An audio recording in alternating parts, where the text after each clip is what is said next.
আরে বল তুই অল্প ডাকে এ লাগে হোটেল এ লাগে হোটেল কাকা তুমি ফার্স্টে যেমন করে ডাক দিছিলে এমন করে ডাক দোছেন।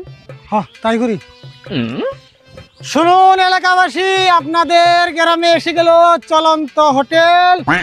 এখানে জ্বলন্ত আগুনে অনন্ত খাবার রান্না করে আনা হয়। আপনারা খেয়ে যান খুব কম দামে।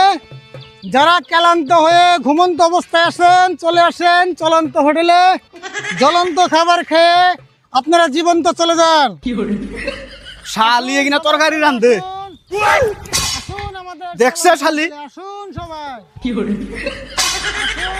যে তোমার তুই ভাত তরকারি ভালো করে না রান্ধা শিখবি হে তোমার তোর বেতে ভাত খাবেন নইছি না আমি দরকার হয় কিনা খামু। আসুন আমার ভাই বোনেরা, একবার আমাদের চলন্ত হোটেলের খাবার টেস্ট করে যান। আসুন সকলে।